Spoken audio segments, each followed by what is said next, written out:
grand interstellar arena gleamed like a jewel against the backdrop of endless stars, its crystalline dome capturing and refracting the light of distant suns. The structure was an architectural marvel, a testament to the collaborative engineering of a dozen species across the Galactic Alliance. Today, as on many days, the arena hummed with the energy of thousands of spectators from across the known universe. Leavel of Zarya stood at the center of the training grounds adjacent to the main arena, her powerful form casting a long shadow across the polished obsidian floor. Standing nearly 7 feet tall, her skin shimmered with a metallic blue hue that rippled with each movement of her toned muscles. The bio-tattoos etched across her shoulders and back glowed with a fierce amber light, a sign of her elevated heart rate and combat readiness. She moved through her warm-up exercises with practiced precision, each motion a display of raw power tempered by years of disciplined training. Around her, warriors from various planetary systems gave her a wide berth, their eyes following her movements with a mixture of admiration and trepidation. Leavel was a champion among the Zarians, a species renowned throughout the galaxy for their physical prowess and warrior culture. The Zarians had evolved on a high-gravity world with punishing environmental conditions, resulting in a race that was naturally stronger, faster, and more durable than most humanoid species. Their society valued strength above all else, and Leavel had risen to prominence as one of their finest fighters. As she completed her routine, Leavel noticed a group of humans entering the training area. She curled her upper lip in contempt. Humans, with their frail bodies and reliance on technology rather than natural ability, were among her least respected species in the Alliance. That they held significant political power despite their physical shortcomings was a constant source of irritation for her and many of her kind. "Look at them," she muttered to Krex, her Zarian sparring partner. "They walk like they belong here, yet the strongest among them couldn't withstand a fraction of our gravity without their augmentation suits." Krex grunted in agreement but kept his voice low. "They are persistent, though, and clever. There's a reason they've carved out such influence in the Alliance." "Cleverness," Leavel scoffed, purposely raising her voice so the humans could hear. "When the stakes are high, when blood and honor are on the line, all the cleverness in the universe cannot replace true strength." She locked eyes with one of the humans, a slender man dressed in the formal attire of a Terran diplomat rather than combat gear. His calm gaze met hers without wavering, which only irritated her further. "You disagree, Terran," she called out, switching to Standard Galactic, the common language of the Alliance. The human smiled politely and gave a slight bow. "I believe different situations call for different strengths. Warrior Leavel, I'm Kai, representing the Terran Alliance in the upcoming negotiations." Leavel recognized the name. Kai was known as a skilled diplomat who had successfully mediated several interspecies conflicts in recent years. That the humans would send a mere diplomat rather than a warrior to such an important gathering was, in her mind, further evidence of their weakness. "Negotiation," she said, practically spitting the word. "Words upon words upon words. That's all your kind offers. When true action is needed, where are the humans then?" Kai maintained his composure, his expression betraying nothing but polite interest. "We contribute in the ways we can. Not every problem is a nail, even for those who excel at being hammers." A few of the observing aliens chuckled at this, further fueling Leavel's irritation. She stepped closer to Kai, using her height to tower over him intimidatingly. "Fine words from a race that hides behind them. Tell me, diplomat, have you ever faced a true challenge? Have you ever stood against an opponent who could crush your bones with a single hand?" She flexed her fingers for emphasis, the bio-tattoos on her arms pulsing brightly.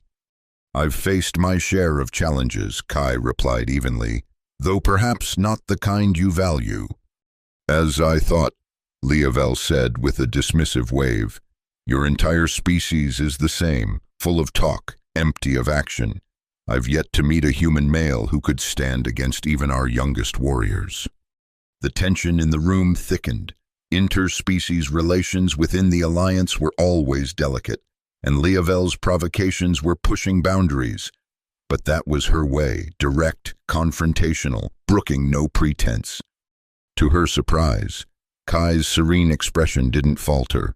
Perhaps you're right. Or perhaps you've not given us a fair assessment. Would you care to test your theory? Leovel blinked, momentarily taken aback by the diplomat's unexpected challenge. Then she laughed, a booming sound that echoed through the training area. You, a diplomat? You would face me in combat? Her laughter redoubled, and several other Zarians joined in. Kai shrugged, his calm demeanor unshaken. Why not? A friendly match might serve as a useful cultural exchange before the formal negotiations begin. Unless, of course, you fear it would be beneath your dignity to face such an unworthy opponent. The laughter stopped abruptly. Leovel's bio-tattoos flared bright red, a danger sign recognized by everyone present. Watch your words, human, she growled. I fear nothing, least of all a soft-handed wordsmith like yourself. Then we have an agreement, Kai said, smiling as if they'd just arranged to share a meal rather than engage in combat. Shall we say, tomorrow at midday, here in the training arena? Leovel's mind raced. This had to be some kind of trick. No human diplomat would willingly face a Zarian warrior unless they had some secret advantage or scheme. Yet to refuse now would make her appear fearful, something no Zarian could tolerate.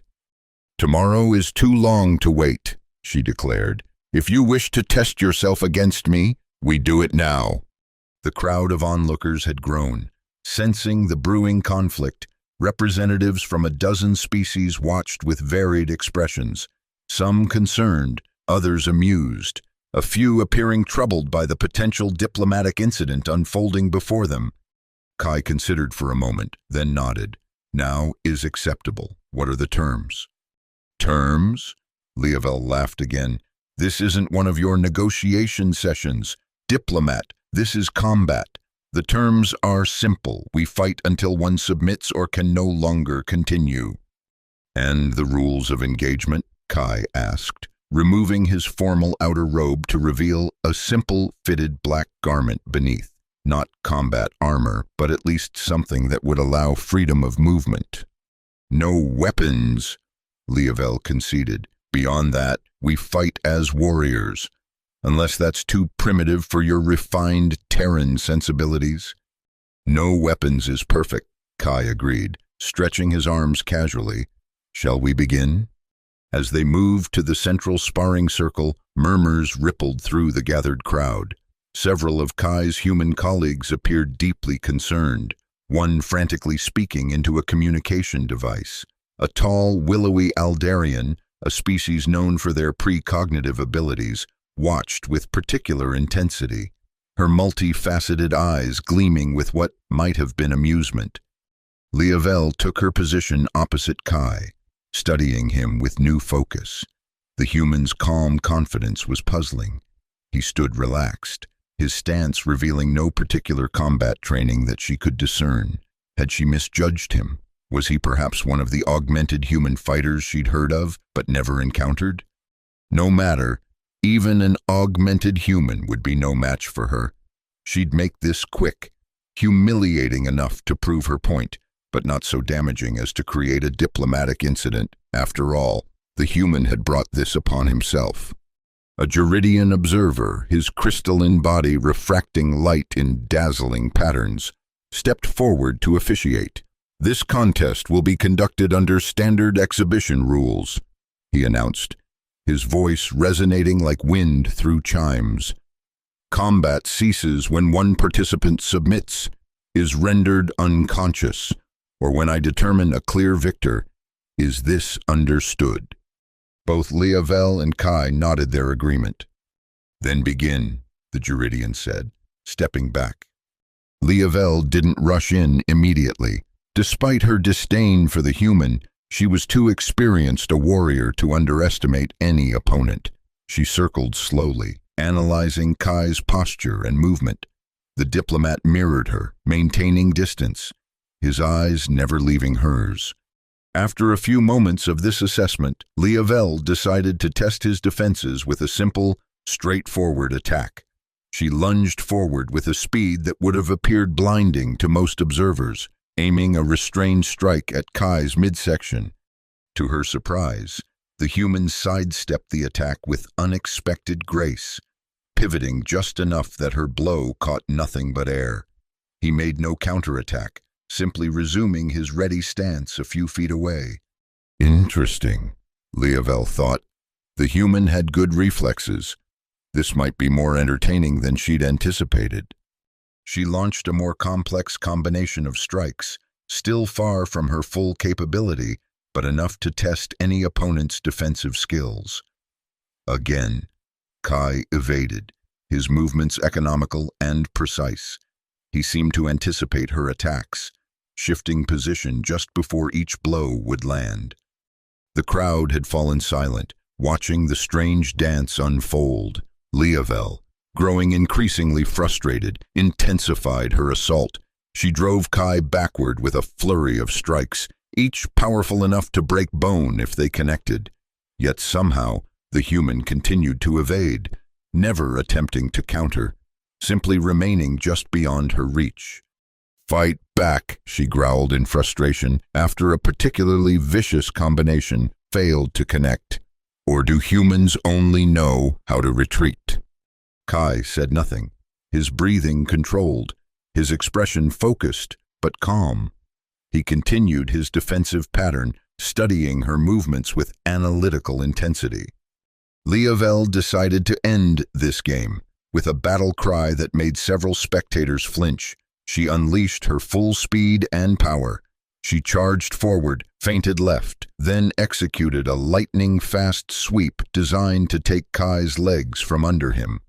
It was a move that had defeated countless opponents, but Kai wasn't there when her legs slashed through the space where he had been. Somehow, he had anticipated the true attack behind her feint. Before she could recover her balance, Kai moved. It was a simple motion, almost casual, just a slight shift of his weight and a single, precise step. But somehow, he was suddenly inside her guard, his hand making the briefest contact with a specific point at the junction of her neck and shoulder. The effect was immediate and shocking. Leavel's entire body went rigid, then limp. She collapsed to the floor, her limbs no longer responding to her commands. She wasn't in pain, just disconnected from her own body. She could still breathe, still blink, still think, but movement was impossible. A collective gasp went up from the crowd. The Juridian observers stepped forward, obviously confused by the sudden end to the contest. Kai knelt beside her, his expression concerned rather than triumphant. "The effect is temporary," he said quietly. "Your nervous system will reset in approximately 30 seconds. I apologize for the discomfort." True to his word, sensation began returning to Leavel's extremities within moments. As promised, there was no lasting pain, just a tingling sensation as control returned. By the time the Juridian reached them, she was able to sit up, though her movements were still somewhat uncoordinated. What did you do?" she demanded, her voice husky with shock. Kai offered her a hand, which she ignored, struggling to her feet under her own power. "A pressure point technique," he explained, "developed on Earth for situations where lethal force is neither necessary nor desirable. Your nervous system architecture is remarkably similar to ours, despite our evolutionary differences." Leavel stared at him, trying to process what had happened. She, a champion Zarian warrior, had been defeated by a human diplomat with a single touch. It was incomprehensible. The Juridian's voice cut through her thoughts. "The contest is concluded. The human Kai is declared victor." A murmur ran through the crowd. Several of the Zarian observers looked as shocked as Leovel felt. Others, particularly representatives of physically less imposing species, seemed to be hiding smiles. "This was some trick," Leovel said, her voice low and dangerous. "Some human deception." "No trick," Kai replied calmly. "Simply a different approach to combat than you're accustomed to. Your technique is impressive, Warrior Leovel. Your speed and power are everything your reputation suggests, but you rely on them exclusively. And you rely on trickery and exploitation of biological weaknesses," she retorted, her pride stinging more painfully than any physical blow could have. Kai considered this. "I relied on knowledge and precision, on understanding rather than overwhelming. Sometimes the most effective solution is not the most forceful one." Leovel wanted to argue further, to challenge him again, to prove that his victory had been a fluke, but the evidence was undeniable. He had defeated her cleanly and efficiently, without even appearing to exert himself. "The negotiations begin tomorrow," Kai said, gathering his discarded robe. "I look forward to representing Terran interests alongside you and the other delegates." He bowed respectfully. "Thank you for the match. It was educational." With that, he turned and rejoined his human colleagues, leaving Leovel standing alone in the center of the training arena, her worldview shaken to its core. The news of Leovel's defeat spread through the diplomatic quarter of the station like wildfire. By evening, there wasn't a delegate or staff member who hadn't heard how the Zarian champion had been bested by a human diplomat in a single move. The details varied with each retelling. In some versions, Kai was a secret Terran Special Forces operative. In others, he had used forbidden technology or psychic abilities. Leovel endured the humiliation with as much dignity as she could muster, retreating to her quarters and refusing all visitors. She sat in meditation, trying to understand what had happened and how she could have been so thoroughly outmatched. A chime at her door interrupted her thoughts. "Identity," she called out, not moving from her cross-legged position on the floor. "Ambassador Trellix of Aldaria," came the melodious reply. Leovel frowned. The Aldarians were known for their diplomatic neutrality and their unsettling ability to perceive possible futures. What could the ambassador want with her? Curiosity overcame her desire for solitude. "Enter," she commanded. The door slid open to admit a tall, willowy figure with opalescent skin that seemed to shimmer with its own inner light. Ambassador Trellix's multifaceted eyes caught the room's illumination, breaking it into prismatic patterns. "Warrior Leovel," the Aldarian said, inclining her head in greeting. "I hope I'm not intruding." "You are," Leovel said bluntly, "but since you're here, state your purpose." If the ambassador was offended by the brusque reception, she gave no sign. "I observed your contest with the human diplomat today. It was illuminating." Leovel's bio-tattoos flared briefly with irritation. "If you've come to gloat—" "I've come to offer perspective," Trellix interrupted smoothly, "something I believe may be of value to you at this moment." Despite herself, Leovel was intrigued. The Aldarians were ancient compared to most species in the Alliance, and their insights were rarely offered without good reason.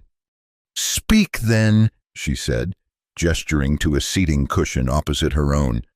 Trellix folded her slender form gracefully onto the cushion.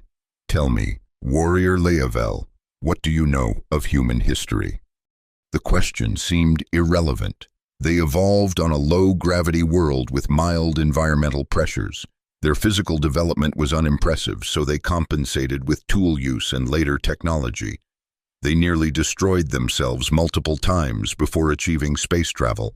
Now they maintain their position in the Alliance through diplomatic maneuvering rather than strength. She shrugged. "A species of talkers, not doers." Trellix's expression was unreadable. her alien features arranged in what might have been amusement or pity.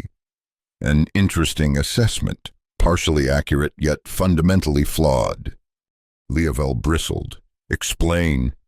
Humans evolved on a world that, while lower in gravity than Zarya, presented different challenges. They weren't the strongest species on their planet, nor the fastest, nor equipped with natural weapons or defenses.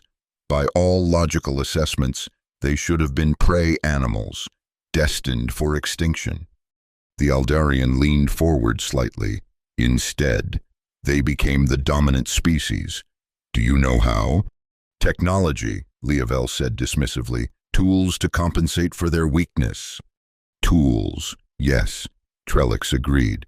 But before complex tools, before technology as you understand it, they had something else. Adaptability. The human mind evolved to solve problems, to observe and analyze, to predict and counter. They became persistence hunters, tracking prey that was faster and stronger until it exhausted itself. They studied the behaviors of predators that should have devoured them, learning to avoid or trap them instead. The ambassador's multifaceted eyes seemed to look through Leovel rather than at her.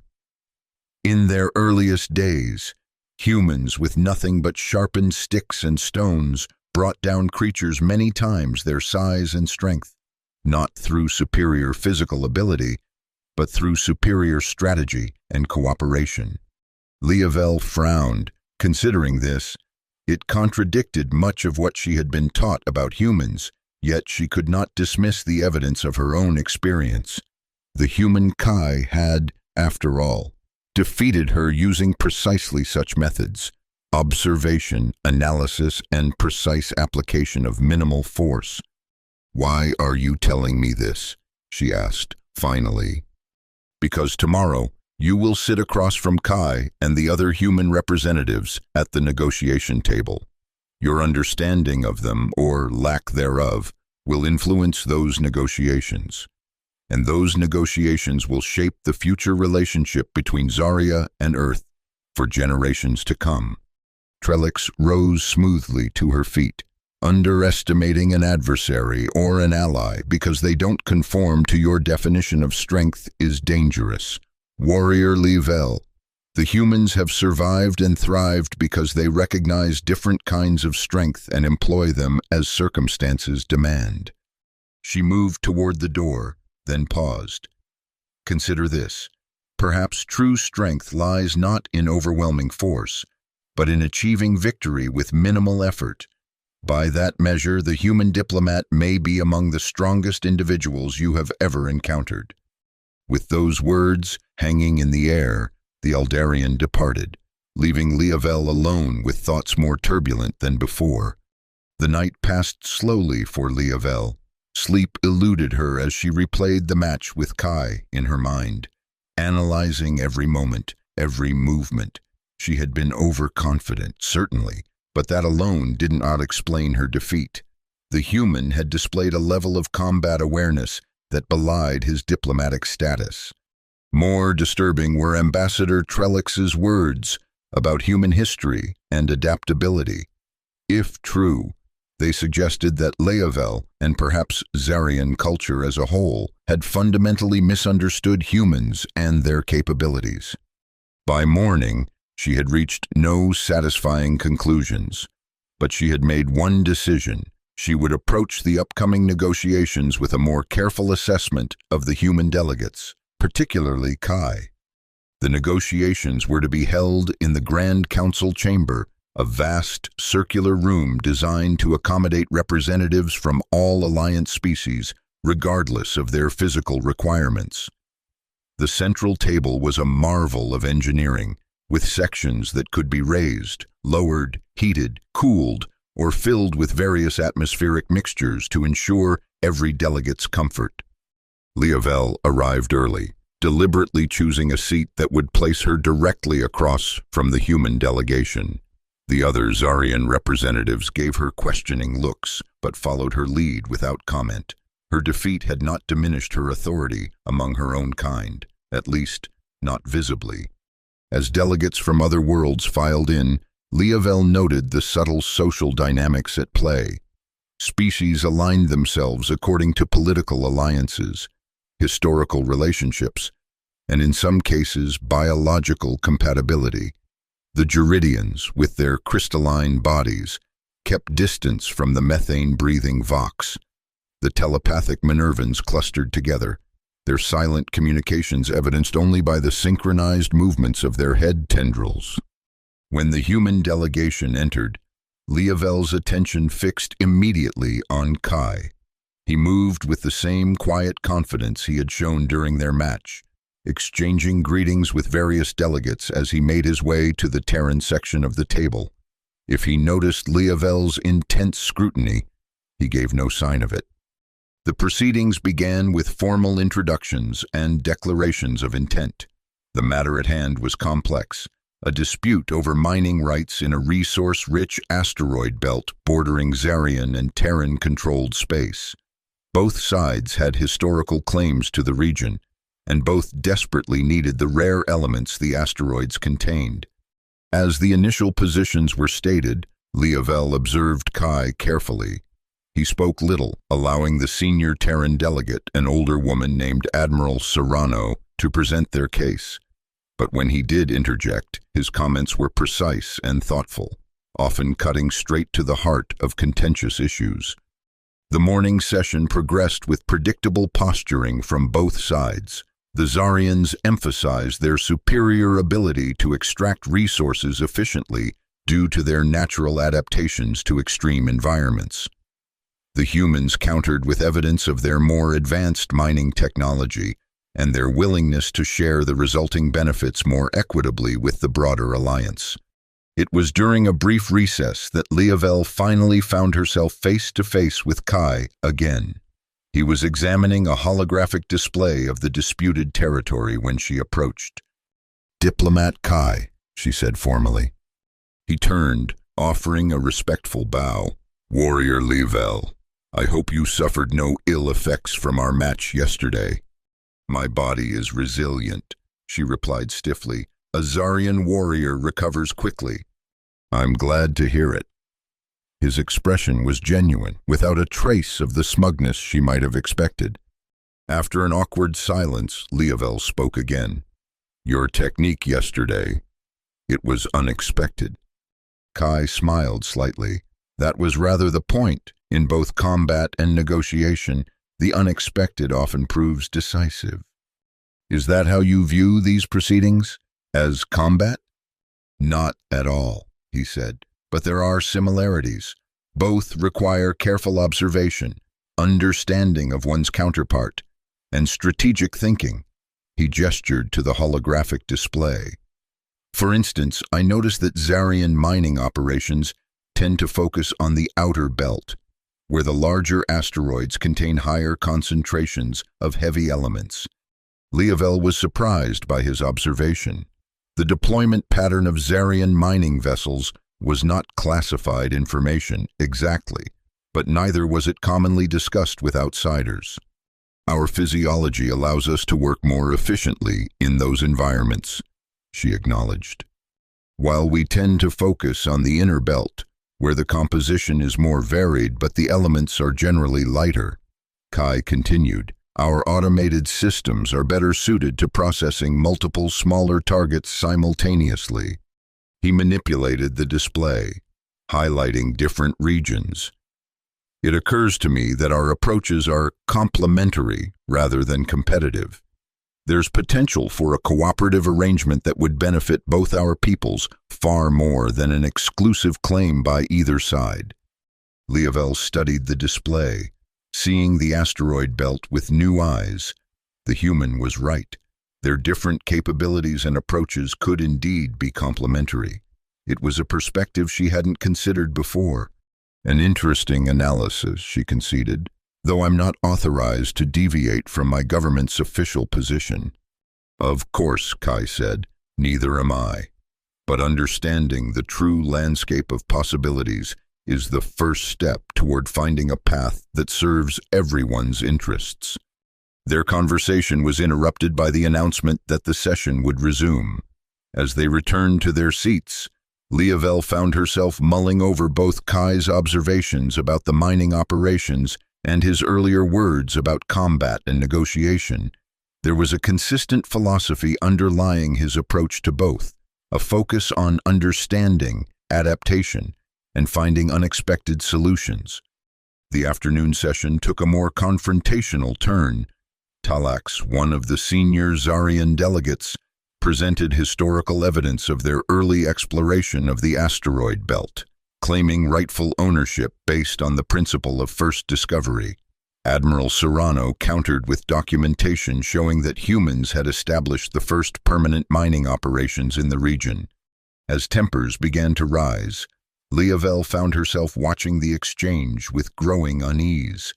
The arguments from both sides were well rehearsed, but ultimately unproductive. Neither historical claim was likely to be deemed definitive by Alliance standards, which meant the dispute would drag on, possibly for years, while the valuable resources remained largely untapped. When there was a brief pause in the debate, Leavel made a decision. She activated her speaking priority, causing her section of the table to illuminate. "The chair recognizes Warrior Leavel of Zaria," announced the Juridian moderator. All eyes turned to her, including those of her fellow Zarians, who had not expected her to speak at this juncture. "Honored delegates," she began. "We have heard much today about historical claims and exclusive rights, but perhaps we are approaching this situation from a flawed perspective." She gestured toward the central holographic display. "May I?" At the moderator's nod, she brought up the same display Kai had shown her earlier, but with additional overlays highlighting the different composition patterns throughout the belt. "The asteroid belt in question is not uniform in its resource distribution," she explained. "The outer regions, where my people have focused our efforts, contain higher concentrations of heavy elements vital to our industrial needs. The inner regions, where the Terrans have established operations, offer a more diverse array of lighter elements critical to their technological development." She expanded the display to show a three-dimensional representation of the entire belt, rather than viewing this territory as a single entity that must be claimed by one party or the other. "I propose we consider a cooperative approach based on our complementary capabilities and needs." The chamber had gone completely silent. For a Zarian warrior, especially one of Leavel's standing, to propose cooperation rather than asserting dominance was unprecedented. "The Zarian physiology allows us to operate more efficiently in the high-radiation, heavy-gravity environments of the outer belt," she continued. "Terran automated systems excel at processing the numerous smaller asteroids of the inner belt. By establishing defined operational zones and resource-sharing protocols, both our peoples could extract significantly more resources than either could alone." She looked directly at Kai as she concluded. "True strength sometimes lies in recognizing when cooperation serves our interests better than competition." The silence that followed was profound. Then, slowly, a murmur of discussion spread through the chamber. Leavel could sense the shock and confusion from her fellow Zarians, but she kept her posture proud and her gaze steady. Admiral Serrano was the first to respond. "This is an unexpected proposal from the Zarian delegation, but one worthy of serious consideration. Would Warrior Leavel be willing to elaborate on how such a cooperative arrangement might be structured?" Before Leavel could reply, Talax cut in, his bio-tattoos flaring with barely contained anger. "Warrior Leavel speaks only for herself, not for the Zarian hegemony. Our position remains unchanged. The asteroid belt is rightfully ours by historical claim and superior capability." The atmosphere in the chamber tensed once more. Leavel felt a moment of doubt. Had she overstepped, potentially damaging her standing among her own people? But then she remembered the ease with which Kai had defeated her, not through superior strength, but through superior understanding and adaptability. Perhaps there was a lesson there that applied beyond combat.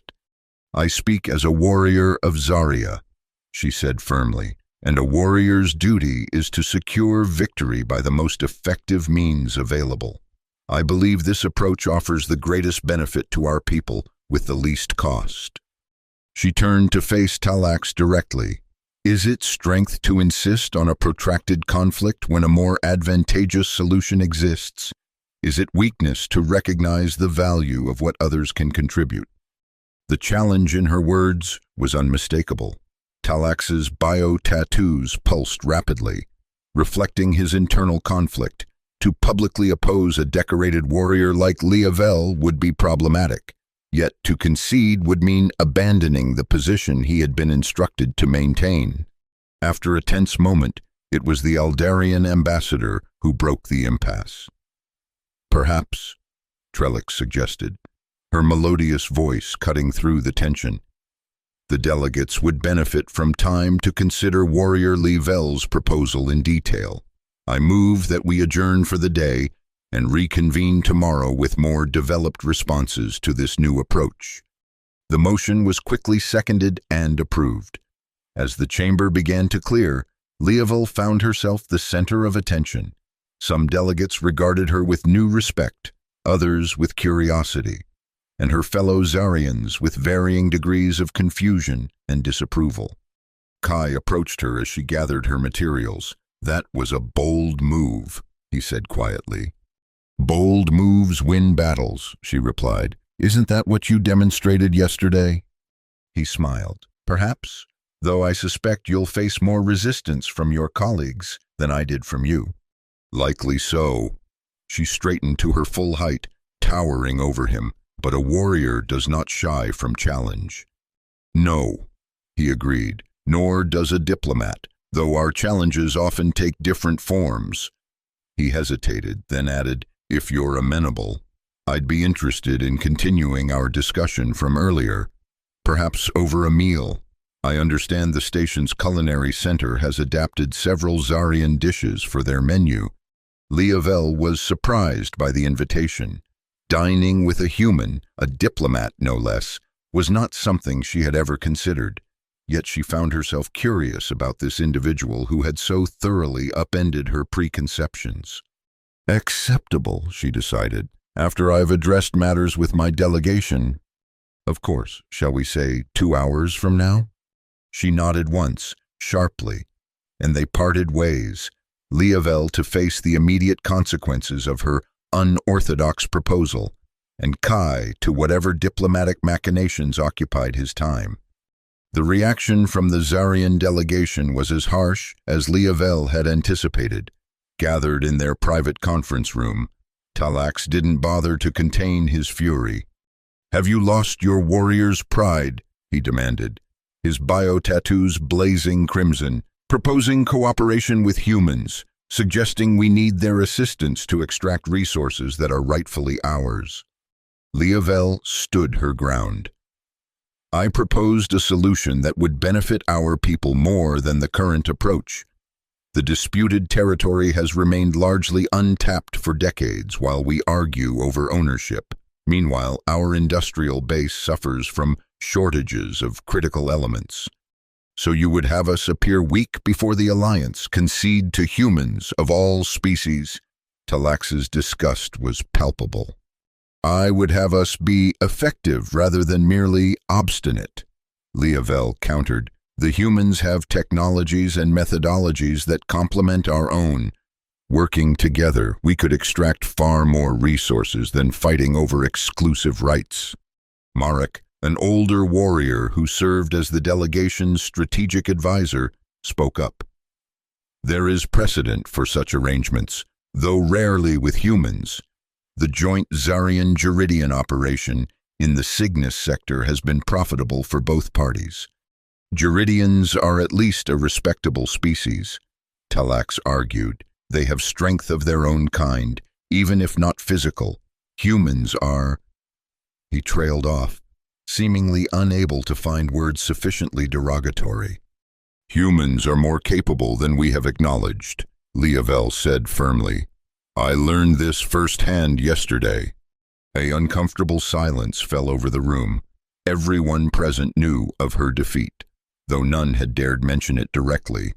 One human using some trick or technique doesn't change the fundamental reality of their species, Talak said finally. Doesn't it? Leovel challenged.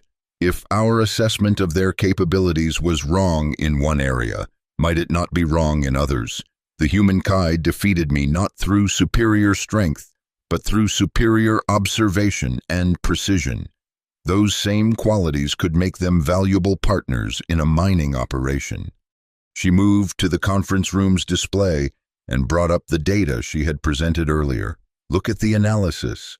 Our approaches to resource extraction are complementary. We excel in environments they find challenging. They have developed technologies to efficiently process materials in ways we haven't prioritized. Together, we could establish the most productive extraction operation in the sector. Marek studied the display thoughtfully. The potential yield projections are significant, he admitted. If accurate, this would address our resource shortages more quickly than an exclusive claim, even assuming we prevailed in the dispute. Which is not assured, added Sela, another member of the delegation who had remained silent until now. The humans have cultivated strong alliances within the council. A ruling might go against us, leaving us with nothing. Talak scowled, but his bio-tattoos had dimmed somewhat, suggesting his anger was giving way to more strategic thinking. Even if there is merit to this approach, and I'm not conceding there is, your actions were inappropriate. Warrior Leovel, you presented a significant policy shift without consultation or authorization. True, Leovel acknowledged. I acted on Warrior's initiative. Seeing an opportunity that might not have remained available if delayed, I accept whatever consequences come from that decision. Her calm acceptance of responsibility seemed to further diffuse Talak's anger. After a moment, he sighed heavily. I will consult with the hegemony leadership, he said reluctantly, until I receive new instructions. We will neither endorse nor reject your proposal publicly. You will refrain from further unauthorized initiatives. He fixed her with a stern glare. Is that understood, Warrior Leovel? Perfectly, Delegate Talak, she replied with formal correctness. As the meeting disbanded, Marek approached her privately. That was either very brave or very foolish, the older warrior said quietly. Perhaps both, Leovel admitted, but after yesterday, I've been reconsidering many things I thought I knew. Marek studied her face. Your defeat by the human affected you deeply. It challenged everything I believed about humans, about strength, about what it means to be a warrior, she said. I cannot unlearn what that experience taught me. Nor should you, Marek said, surprising her. A warrior who refuses to learn from defeat is doomed to repeat it. But be careful, Leovel. Change comes slowly to our people, and those who push too hard for it often find themselves broken against the weight of tradition. With that warning lingering in her mind, Leovel departed to prepare for her dinner with Kai. She felt as though she stood at a crossroads, not just in her career, but in her understanding of herself and her place in the universe. The culinary center of the diplomatic station was designed to accommodate the diverse dietary needs and preferences of dozens of species. Private dining alcoves could be adjusted for atmospheric composition, gravity, temperature, and lighting to ensure comfort for any combination of diners. Leovel arrived precisely on time to find Kai already waiting in a standard alcove set to compromise conditions, slightly higher gravity and temperature than human norm, but well within their tolerance range, and somewhat lower than Zarian preference but still comfortable. Thank you for coming, Kai greeted her. I wasn't certain you would, after the reaction from your delegation. Leovel took the seat opposite him, noting that it had been reinforced to support her greater weight and dimensions, a thoughtful accommodation. News travels quickly, she observed. The diplomatic community runs on information. Kai replied with a slight smile, especially when it involves unexpected developments. A server, one of the station's AI-driven mechanical attendants, approached to take their orders. Leovel selected a traditional Zarian protein dish, curious to see how well it had been adapted for the station's kitchens. Kai chose something called Thai fusion, which meant nothing to her. When they were alone again, Leovel studied the human with new interest. He was physically unimpressive by Zarian standards, shorter than she was by nearly a foot, with none of the visible muscle density her people prized. Yet there was a centered quality to his presence, a calm self-assurance that she was beginning to recognize as its own kind of strength. "Your proposal today was surprising," Kai said, breaking the silence, "but potentially groundbreaking. If implemented, it could serve as a model for other resource disputes within the Alliance." "If implemented," Leovel echoed, "my government may well reject it outright. Cooperation is not our preferred approach." "So I've gathered, which makes your advocacy all the more remarkable." Leovel's bio-tattoos pulsed briefly with a mix of emotions: pride, uncertainty, defiance. "Yesterday's match changed my perspective. I've spent my life believing that strength, physical power, endurance, the capacity to dominate through force was the ultimate virtue, the supreme quality that determined worth." She leaned forward slightly. "Then you defeated me with a single touch, not through greater strength, but through greater understanding. It unsettled many of my certainties." Kai nodded thoughtfully. "Paradigm shifts often begin with personal experiences that contradict our established beliefs. But if I may ask, why did that experience lead you to propose cooperation in the negotiations? That seems like quite a leap." Their food arrived before she could answer, providing a moment to gather her thoughts. The Zarian dish was a reasonable approximation of the original, though it lacked some of the distinctive minerals that gave authentic versions their characteristic metallic undertaste. "After sampling the food," Leovel continued, "Ambassador Trellix visited me last night. She spoke of human history, how your species survived and thrived, not through physical dominance but through adaptability and cooperation. How you studied your environment and your competitors, finding ways to succeed where direct confrontation would have led to extinction." She gestured with her eating utensil. "It made me consider our current situation differently. Zarians have always valued strength above all. But what is the ultimate purpose of strength? To secure resources, territory, prosperity for our people. If cooperation with humans can achieve those goals more effectively than conflict, isn't that the stronger approach by definition?" Kai seemed genuinely intrigued by her reasoning. "That's a fascinating perspective. Many humans would argue that cooperation is indeed a form of strength, perhaps the highest form. Our history suggests that our greatest achievements came not from individual prowess, but from our ability to work together, to combine diverse strengths and compensate for individual weaknesses. Your species is physically weaker than mine," Leovel stated bluntly, "yet you've achieved remarkable technological advancement and significant political influence within the Alliance. Is this the reason, this emphasis on cooperation?" "Partly," Kai acknowledged, "though I wouldn't characterize humans as universally cooperative.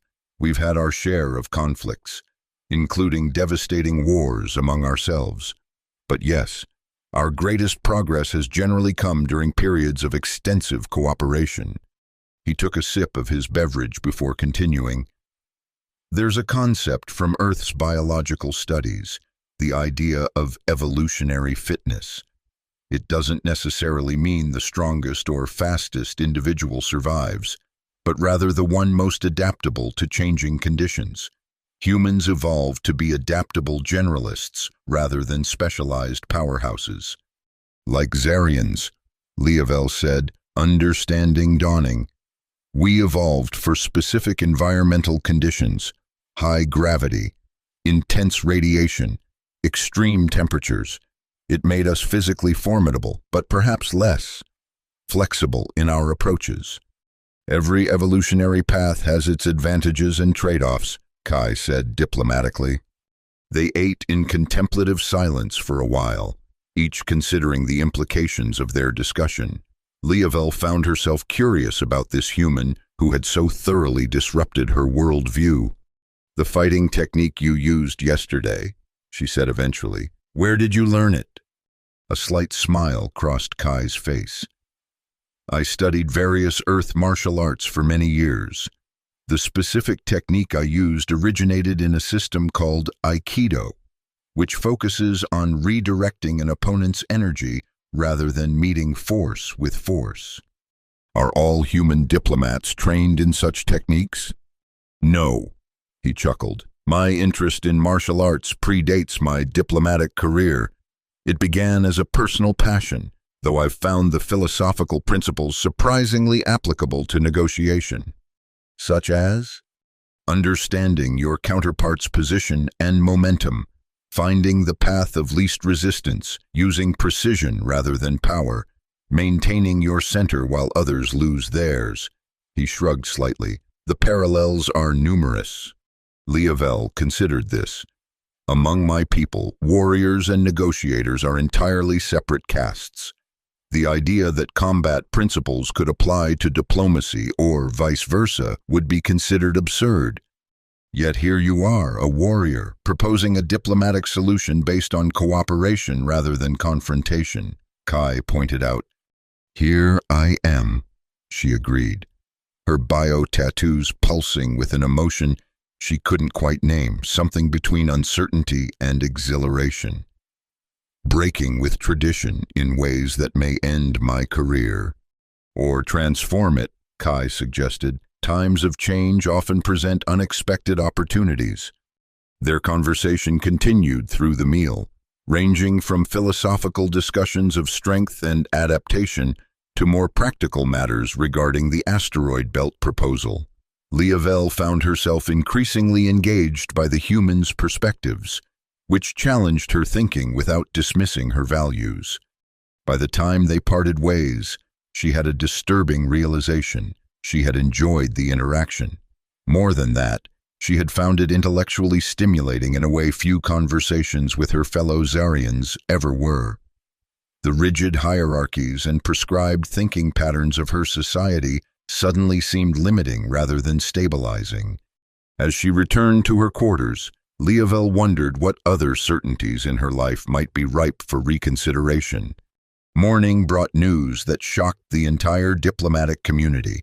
The Zarian hegemony had conditionally approved Leovel's cooperative proposal as a basis for continued negotiations. Talax delivered the message with obvious reluctance, his bio-tattoos barely containing his displeasure. "The leadership sees potential strategic value in your approach," he informed Leovel privately before the day's session began, though they emphasized that any final agreement must maintain Zarian dignity and primacy in the Outer Belt region. Leovel was stunned.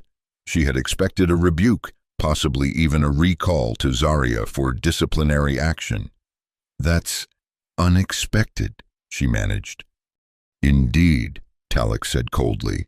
"It seems you have influential supporters in the High Command. This does not, however, change the fact that you exceeded your authority. When this mission concludes, there will still be consequences." She nodded, accepting this. In Zarian culture, even correct actions carried penalties if they violated the chain of command. It was a price she had known she might have to pay. The day's negotiations proceeded with remarkable efficiency once both delegations acknowledged the cooperative approach as a viable framework. Technical experts from both sides were brought in to discuss specific implementation challenges, resource sharing protocols, and dispute resolution mechanisms. Throughout the proceedings, Leovel found herself repeatedly impressed by the humans' thorough preparation and innovative problem-solving. They approached technical challenges with a creativity that Zarian engineers, though undoubtedly superior in raw computational ability, rarely demonstrated.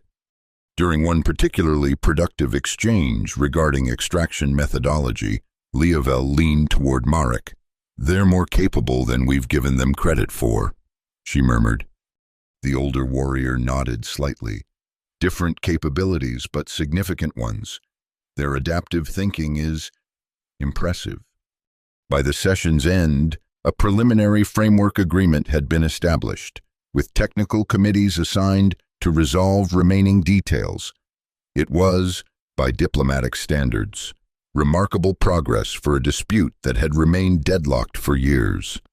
As the delegates began to disperse, Admiral Serrano approached Leovel directly. "Warrior Level," the human said formally, "the Terran delegation wishes to express its appreciation for your initiative in proposing this cooperative approach. Your vision may well lead to a new era of productive relations between our peoples." Leovel acknowledged the statement with a warrior's salute, a gesture rarely offered to non-Zarians. "The true test will be in implementation, Admiral, but I believe both our peoples will benefit from this arrangement." "As do I." Serrano hesitated, then added, "If I might make a personal observation, it takes exceptional courage to challenge established thinking, especially within one's own culture. That quality is as respected among humans as physical bravery." Before Leovel could formulate a response to this unexpected comment, the Admiral had moved on, joining her human colleagues as they exited the chamber. Kai lingered behind, waiting until most others had departed before approaching. "Congratulations," he said simply. "You've accomplished something remarkable here." "We have accomplished it," Leovel corrected. "Your insights regarding the complementary nature of our capabilities were the foundation of this approach." "Perhaps, but it took your courage to propose it publicly." He smiled. A human suggesting such cooperation would have been dismissed as showing typical human weakness. Coming from a decorated Zarian warrior, it carried weight that changed the dynamic entirely. Leovel considered this an interesting tactical observation, using the expectations of strength to introduce an unexpected approach. Precisely. In many ways, only someone with your standing could have broken this deadlock. They walked together toward the exit, an oddly companionable silence between them. Just before they reached the doors, Kai spoke again. "I was wondering if you might be interested in a rematch," he said casually. "Not as opponents this time, but as training partners. I could show you some of the techniques I've studied, and perhaps learn something of Zarian combat methods in return." Leovel stopped, studying him with surprise. "You would share your fighting knowledge with me?" "Why not? The purpose of knowledge is to grow and spread. Besides," he added with a hint of humor, "I suspect you'd be a quick study. You move with exceptional awareness and control, even by Zarian standards." The offer was tempting. Leovel had always prided herself on mastering new combat techniques, and the idea of adding human methods to her repertoire was intriguing. Yet there was something more significant in the proposal, an implicit acknowledgement of equality, of mutual respect between warriors of different kinds. "I accept," she said finally, "though I warn you, I may not be as easily defeated a second time." Kai's eyes crinkled with amusement. "I would expect nothing less." The training session was scheduled for the following morning, before the day's negotiations would begin. Leovel arrived at the training arena early, performing her usual warm-up routine with meticulous attention to detail. She was curious to see what the human would teach her, but also determined to demonstrate the full range of her own abilities that had been held in check during their first encounter due to her underestimation of his skills. Kai arrived precisely on time, dressed in simple black garments similar to those he had worn during their match. He bowed respectfully as he entered the sparring circle. "Before we begin," he said, "I should explain that what I'll be showing you isn't primarily about defeating opponents. The art I practice, Aikido, is more concerned with harmony and balance, using an attacker's own energy to neutralize conflict with minimal harm. Leovel frowned slightly. A defensive art, then? Yes and no. It's defensive in application, but philosophical in foundation. The goal isn't merely to avoid being defeated, but to transform the nature of the encounter itself. Seeing her skeptical expression, he added, "Perhaps it's easier to demonstrate than explain." He took a stance in the center of the circle. "Attack me however you wish." Wary of being embarrassed again, Leovel approached more cautiously this time. She launched a measured strike, watching carefully for his response. Kai moved almost imperceptibly, seeming to barely touch her arm as it extended, yet somehow her momentum carried her past him in a controlled arc that left her off balance but unharmed. "Again," he encouraged. She attacked multiple times with increasing speed and complexity, each time. Kai redirected her energy with minimal contact, never meeting force with force, yet consistently controlling the outcome of each exchange. After several minutes of this, he stopped. The principle is not to oppose strength with strength, but to blend with it and redirect it. Now, let me demonstrate the specific technique I used in our match. Step by step, he showed her the pressure point application that had so effectively incapacitated her. It required precise placement of fingers at a specific angle and pressure, something that demanded accuracy rather than power. "Try it," he suggested, offering his own neck as a target. Leovel hesitated. "I could injure you if I apply too much pressure." "You could," he agreed calmly, "but I trust you won't. Control is as important as technique." His trust was unexpected. Carefully, Leovel attempted to replicate the motion he had shown her. Her first attempt had no effect. "Angle your fingers more toward the nerve cluster," Kai advised, "and use less pressure. It's precision that matters, not force." On her third attempt, she felt the difference, a subtle give beneath her fingers that indicated she'd found the correct spot. Kai's arm went momentarily limp before he tapped her wrist to signal her to release the pressure. "Excellent," he said, rotating his shoulder to restore full sensation. "You're a quick study, as I suspected." They continued for nearly an hour, with Kai demonstrating various techniques and Leovel applying her warrior's discipline to mastering the unfamiliar movements. It was challenging in ways she hadn't expected, requiring her to unlearn instincts about power and opposition that had been ingrained through years of Zarian combat training. Eventually, Kai called for a break. They moved to the edge of the training area, where he offered her a container of water. "Your turn now," he said, after they had rested briefly. "Show me something of Zarian combat methods." Leovel considered what aspects of her training might be most applicable to a human. Much of Zarian combat relied on physical capabilities that humans simply didn't possess, but there were principles that might translate. Zarian warriors learned to fight in varied gravitational conditions, she explained. This requires a deep understanding of center of mass and how it affects movement and leverage. I believe these concepts would be valuable even for someone of your different physical structure. She proceeded to demonstrate techniques for maintaining stability and generating power regardless of gravitational conditions. Kai attempted to replicate the movements, struggling with some aspects but quickly grasping the underlying principles. "Fascinating," he said after successfully executing a particularly challenging maneuver.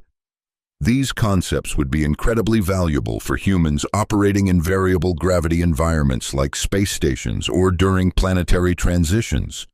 Their session continued with this exchange of knowledge, each adapting the other's techniques to their own capabilities. By the time they needed to prepare for the day's negotiations, Leovel realized she had enjoyed the training more than any she had experienced in recent memory.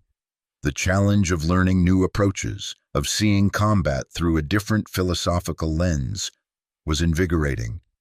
We should continue these sessions while the negotiations proceed, she suggested as they gathered their belongings. I'd like that, Kai agreed. Perhaps tomorrow we could explore how these physical principles might apply to negotiation strategies as well. I've found the parallels quite illuminating. Leovel would once have dismissed such an idea as nonsensical. Combat was combat, negotiation was negotiation, with no meaningful overlap. But now, she found herself intrigued by the concept. Yes, she said, I would be interested in exploring that connection. As they parted ways to prepare for the diplomatic sessions, Leovel was struck by how significantly her worldview had shifted in just a few days.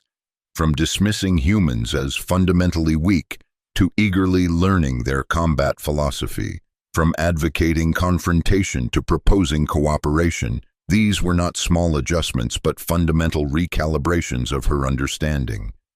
The negotiations continued over the following days, with remarkable progress toward a comprehensive agreement. The technical committees reported successful integration of Zarian and human extraction methodologies, with projected resource yields exceeding original estimates by nearly 40%. Each morning, Leovel and Kai met in the training arena, exchanging techniques and philosophical perspectives. Their sessions gradually attracted observers, first other warriors curious about human combat methods, then diplomats interested in the unusual collaboration between a Zarian champion and a human negotiator. On the fifth day, as they were demonstrating a combined technique that incorporated elements from both traditions, Ambassador Trellix appeared at the edge of the training area. The Aldarian watched silently, her multifaceted eyes reflecting prismatic patterns across the floor. When the session concluded, she approached them. An illuminating demonstration, she said, her melodious voice carrying in the now quiet arena.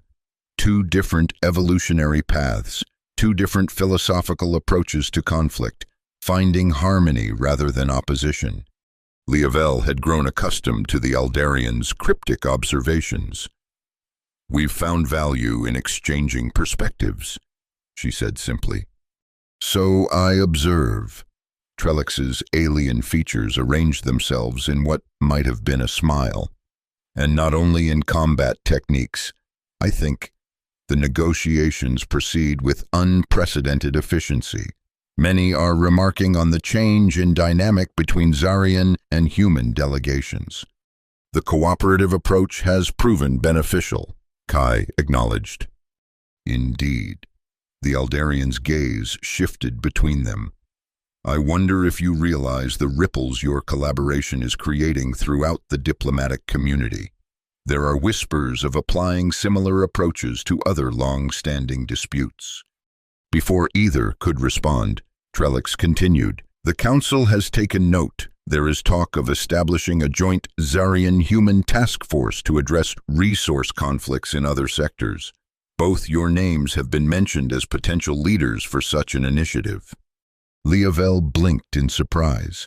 Such an appointment would be unprecedented.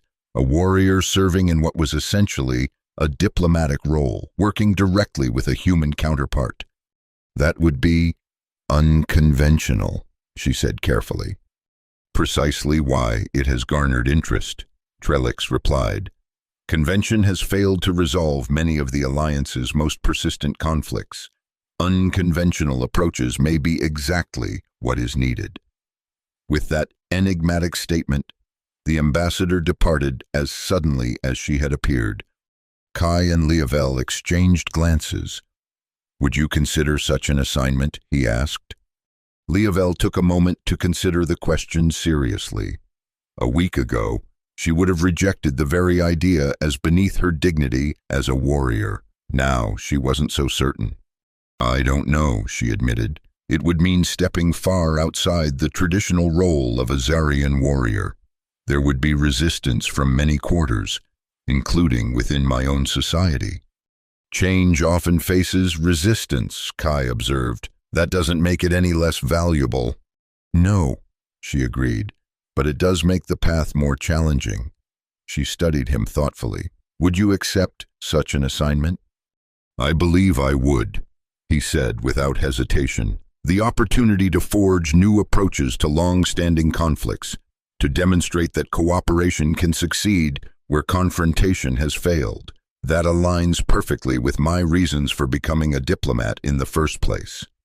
His certainty was somehow both irritating and admirable. Humans seem to adapt to new circumstances with a flexibility that Zarians often lacked. I will consider it, Leovel said finally, though much depends on how the current negotiations conclude and how my actions are received by the hegemony leadership. The final day of negotiations arrived with a sense of anticipation throughout the diplomatic quarter. Word had spread that a comprehensive agreement on the asteroid belt dispute was imminent, an outcome few had predicted when the talks began. In the Grand Council chamber, representatives from across the Alliance gathered to witness the final session. The cooperative framework had been fully developed, with detailed protocols for resource extraction, processing, and distribution. Technical estimates suggested the arrangement would yield substantially more resources for both parties than exclusive control by either side would have produced. When the time came for formal statements before the signing ceremony, Admiral Serrano spoke first for the Terran delegation. This agreement represents more than a resolution to a specific territorial dispute, she said. It demonstrates a new paradigm for interspecies cooperation, one that recognizes the unique strengths and capabilities each brings to the table. The Terran Alliance is proud to partner with the Zarian hegemony in this pioneering arrangement. Then it was Talax's turn to speak for the Zarian delegation. Despite his initial opposition to the cooperative approach, he delivered a strong endorsement of the final agreement. Strength takes many forms, he stated, using phraseology that clearly echoed Leovel's earlier arguments.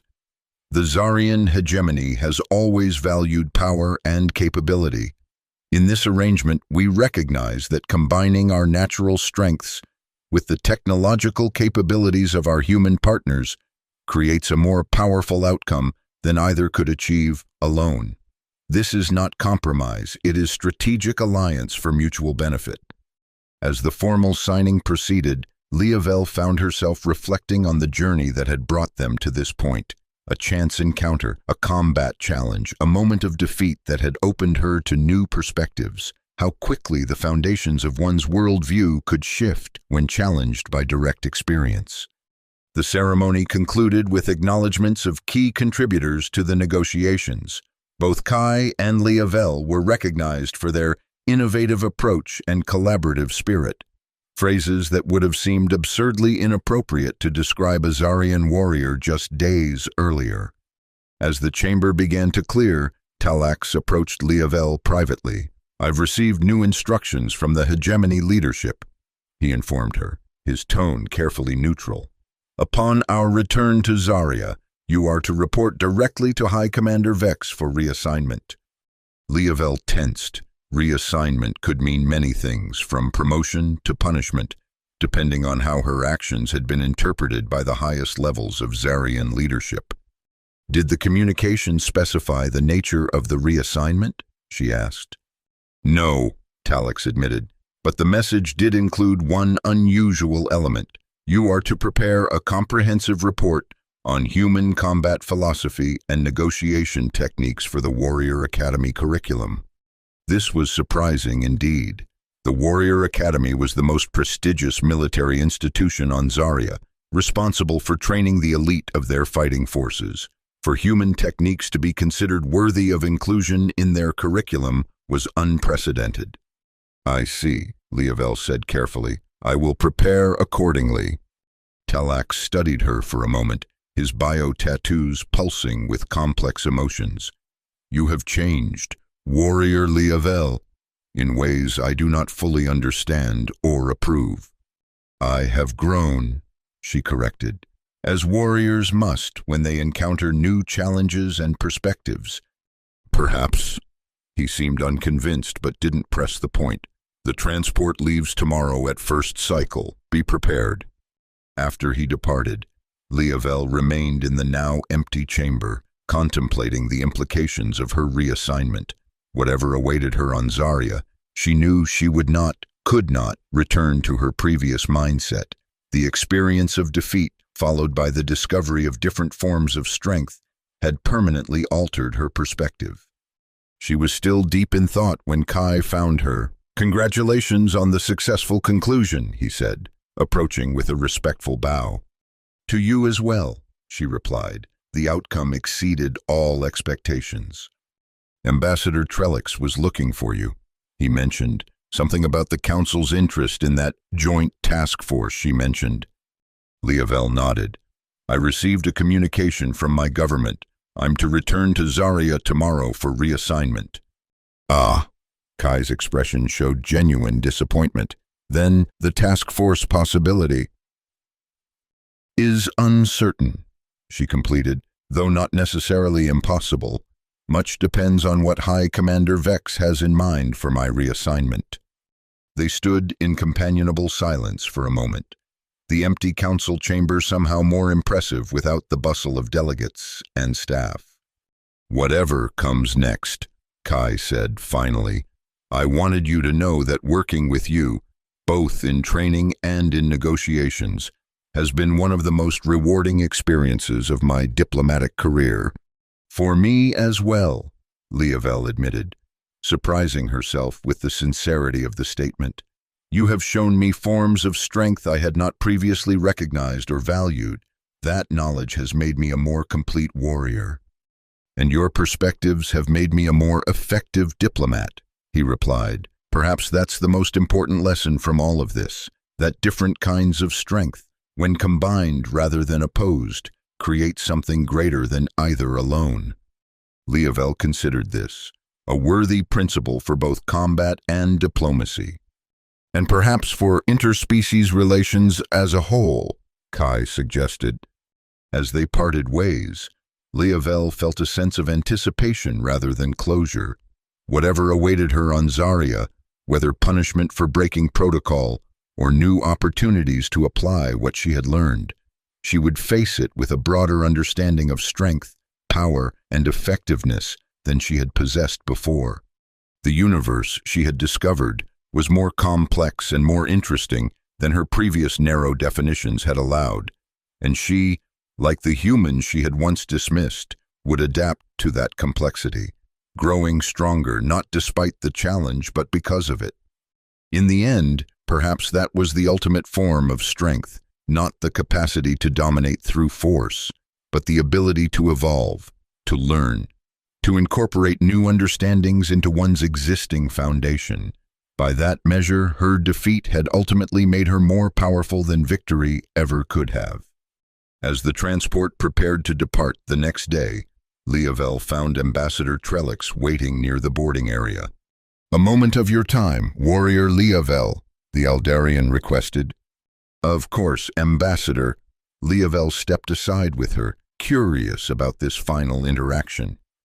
"The paths of possibility have shifted significantly since your arrival at this station," Trellix said, her multifaceted eyes catching the light in hypnotic patterns.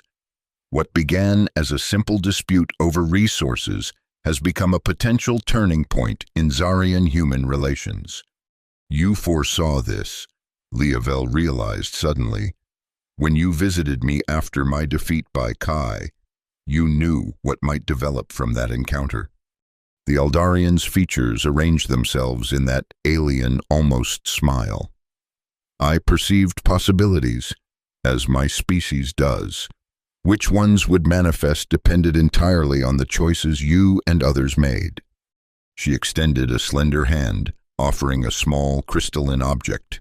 "This contains the formal council proposal for the joint task force we discussed. It includes specific requests for both you and Diplomat Kai to lead the initiative, should your respective governments agree." Leavel accepted the crystal, its surface cool against her palm. "I don't know if the hegemony will permit my participation." "No," Trellix agreed, "but I believe they will. After careful consideration, the successful asteroid belt agreement has demonstrated the potential value of your unique perspective. A warrior who understands diplomacy, a Zarian who appreciates human strengths. The boarding announcement echoed through the departure area. "I must go," Leovel said. "Thank you, Ambassador, for your insights. They helped me see beyond my own limited perspective at a crucial moment." "We all have our roles to play in the greater pattern," Trellix replied enigmatically. "Safe journey, Warrior Leovel. I suspect we will meet again, under interesting circumstances." As the transport pulled away from the station, Leovel watched the gleaming structure recede into the backdrop of stars. She had arrived convinced of her superiority and the inferiority of humans, certain of what constituted true strength. She departed with those certainties shaken, replaced by a more nuanced understanding of power, effectiveness, and value. One move, a simple, precise application of knowledge rather than force, had changed everything. In defeating her, Kai had actually made her stronger, opening her to new possibilities and perspectives, and in acknowledging that defeat, in learning from it rather than denying it, she had discovered a form of strength her previous self would never have recognized.